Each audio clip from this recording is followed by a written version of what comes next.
Hello everybody and welcome back to the Screen Watchers Reviews on YouTube here. If you have been following me on Instagram and on Facebook, you know that yesterday I took in a triple feature. The first movie we are going to review is The Incredibles 2, and with every Pixar movie we know that there is also a short before the movie, so we are going to go ahead and jump on into reviewing that real quick before we get into the actual movie review. The short before the movie was actually called Bow.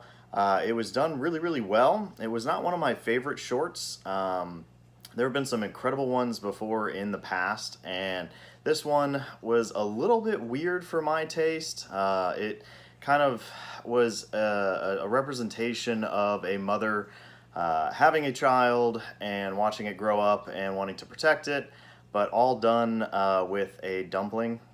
Which was interesting. It was very well done CGI. The character development was very good. There was no speaking in it, but with all of the other ones that they've done, with the thundercloud, with the paper kites, with the man and the woman falling in love, and all the other ones, definitely not one of my favorites, but was still done very well. Just didn't really hit right with me, and there was definitely some odd parts of it that made it feel weird. So it was not one of my favorites, but was still artistically very well done. So I'll give it credit for that. But that's my review of the short Bow before Incredibles 2. There was also a short introduction from the cast before the movie started, kind of saying thank you for sticking with us for the 14-year gap between Incredibles 1 and Incredibles 2, which I did not realize that it was that long, but I thought it was pretty cool that they talked about it. And they were giving you really good reasons as to why there was such a long gap between the two movies. They talked about the writing, trying to get a good story, trying to get all of the actors back from other projects, and it made me feel good about going into the movie after such a long gap between the two. So now let's jump on into the review of the actual movie, Incredibles 2. First off, the cast and crew. Tons and tons of actors added to it, but we got everybody back to reprise their role. Craig T. Nelson reprised as Mr. Incredible. Holly Hunter reprised her role as Elastigirl. Sarah Vowell returned as Violet. Huck Milner returned as Dash, and Sam Jackson returned as his role as Frozone. A lot of secondary characters returned as their roles, but I'm not going to get into all of that. But two big names kind of came onto the scene as well as main characters. Bob Odenkirk, you would know him from Breaking Bad and Better Call Saul. He played Winston Dever. And then his sister in the movie was Kathleen Keener.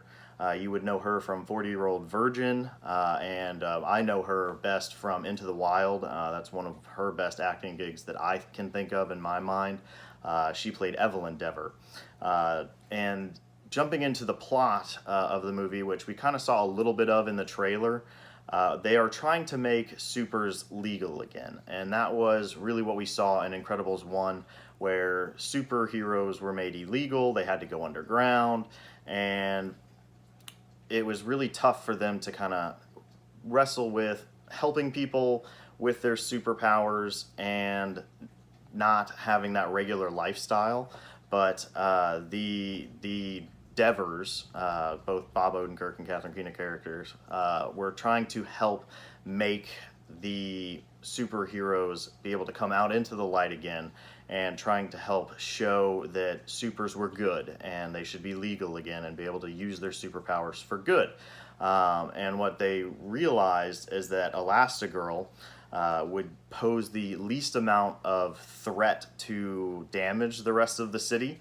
And that kind of puts Mr. Incredible in a little bit of a bind and makes him kind of play Mr. Mom, so to speak, which we see in the trailer a lot of, and you kind of see that role reversal of Mr. Incredible used to be the the guy that everybody would call, and Elastigirl was the mom, and you kind of saw the women's liberation front of the movie in the trailer, and you kind of got to see how hard, you know, I think all moms are superheroes at least a little bit with all that they have to kind of juggle. And you see Mr. Incredible struggle with it, and it was good to see that, or Bob Parr as he's playing it for most of the movie. And then you come up against the bad guy. I'm not going to reveal who it is or anything like that because this is a spoiler-free review.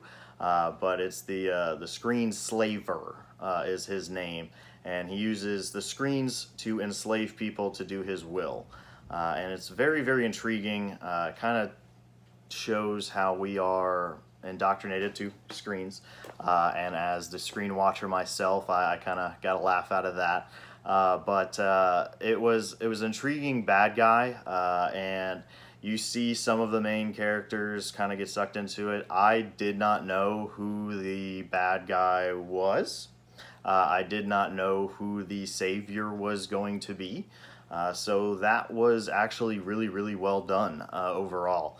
And the problem that I have now with reviewing Pixar movies is that there are so many phenomenally good original movies that Incredibles 2 was a great movie, but I don't think I can put it in, I don't even know if I can put it in my top 5 of Pixar movies anymore, because you have things like Coco that came out recently, and that was such a great original movie, and it pulls at your heartstrings. You have laughs, you have great music, and you had the original Incredibles, you had things like Toy Story 3, you have the original Toy Story, and Pixar has done such a great job at making good movies that Incredibles 2, as good as it was, I don't know if it's in my top 5. I think it may make my top 5 barely, and I would have to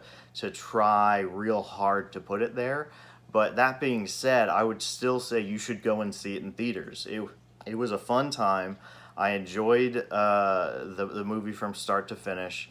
Again, with the exception a little bit of the pre little movie that they always have with Pixar movies, but the cast was great. Again, I didn't know what was going to happen with it, which is rare for me in Pixar movies. Usually, you can kind of pick and choose your way through the plot, but I thought the adding of the other actors was great, and I loved the ending of it. So I mean, it's hard to say anything bad about it, but Pixar's done such a great job. It's now becoming a problem with me to really rate their movies A+, because Inside Out was so great, and Coco was so great, and all these other movies are so great that I can't necessarily call this a 10. You know, it's tough.